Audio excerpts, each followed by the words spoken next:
কিছু কিছু বাচ্চার ক্ষেত্রে দেখবেন তার মা বাবার কাছে কমপ্লেন ভরে যাচ্ছে, পাড়া প্রতিবেশী থেকে, আত্মীয় স্বজন থেকে, রাস্তাঘাট থেকে, ঘরের মানুষ পর্যন্ত। তোমার ছেলে এই বলেছে, দেখো আমাকে এইটা বলেছে, দেখো আমাকে ওইটা বলেছে, দেখো আমাকে সেইটা বলেছে। বাচ্চাদের নামে কমপ্লেন ভরে যায়। ধরুন, বাচ্চাদের কথা বাদ দিলাম, আপনি বড় মানুষ, আপনার সঙ্গে আপনাকে কেউ কাছে টেনে নিয়ে আপনার প্যান্ট খুলে দিল,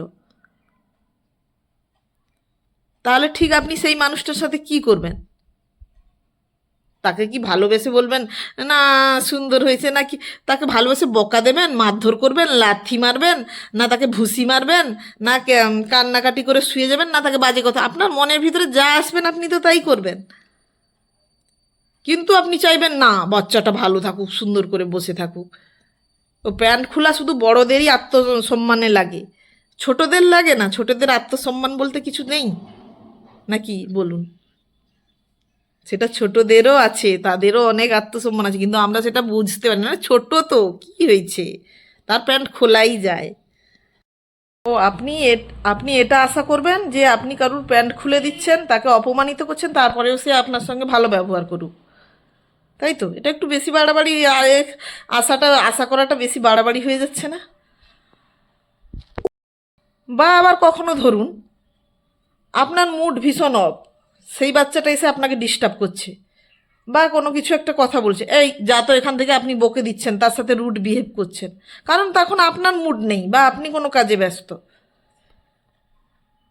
সেরকম আপনি বাচ্চাটার ক্ষেত্রে কেন ভাবতে পারেন না, যে আপনি যখন ফ্রি হয়ে যাচ্ছেন তারও মুড অফ থাকতে পারে, তারও মনে অন্য কিছু চলতে পারে। সেও তো আপনি তার সঙ্গে, আপনার যখন কাজ থাকছে না, কিছু থাকছে না, বাচ্চাটার সাথে গিয়ে দিব্যি মস্করা করছেন, তাকে কাতুপুতু দিচ্ছেন, তার চুল ধরে উল্টে দিচ্ছেন, তাকে পা ধরে যে নাতুপুতু করছেন, তো সেটা তখন বিরক্ত লাগতেও পারে, তার তখন মুড নাও থাকতে পারে। ও মানে আপনাদের মুড, বড়দের মুড, মুড অনুযায়ী, বড়দের সময় অনুযায়ী বাচ্চাদের মুড তৈরি করে নিতে হবে আর কি, ছোট বাচ্চাকে।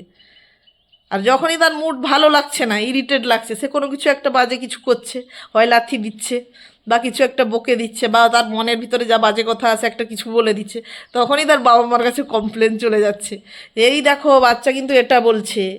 কিন্তু কেউ কি সিচুয়েশানটা বুঝছে যে সে বাচ্চাটা কী সিচুয়েশান ফেস করে বলছে? তার তখন মুডও থাকতে, আপনার যখন মুড করছে ভালো লাগছে তখন তার সাথে ইয়ার্কি ঠাট্টা করছেন, মজা করছেন, তারও তো সেই মুহূর্তে মজাটা নিতে নাও ভালো লাগতে পারে। আরও উপরন্তু আপনি বললেন কী বাজে কথা বলে বাচ্চাটা, কী রুড বিহেভ করে বাচ্চাটা, এই দেখো লাথি মেরে দিচ্ছে, বড়দেরকে থাপ্পড় মারবে বলছে। আর সে বাচ্চাটা যখন আপনার সঙ্গে কোনো মস্করা কথা, এই এই ডিস্টার্ব করিস না, এখন যাও কাজে যাও, এখন ঘরে যাও, বাইরে যাও, মানে আপনার মুড অনুযায়ী বাচ্চাটা চলবে, আপনি সেটাই আশা করেন। মানে সব বাচ্চাদের কি অবস্থা হয়েছে এখন। মানে বাচ্চা মানে ভাবছেন তার কোনো বোঝার ক্ষমতা নেই, তার কোনো আত্মসম্মান নেই, তার কোনো ইয়ে নেই, সে পুতুলের মতো আর কি। সে পুতুলের মতো, তাকে যখন ইচ্ছা যা খুশি করা যায়, কিন্তু তার কোনো রিয়াক্ট আপনারা নিতে পারবেন না। বাচ্চাটা হাজারটা অপমানিত ফিল করলেও মুখ ফুটে কিছু বলতে পারবে না, সে কিছু করার স্টেপ নিতে পারবে না নিজের সম্পর্কে, তখনই কমপ্লেন চলে যাবে তার বাবা মার কাছে।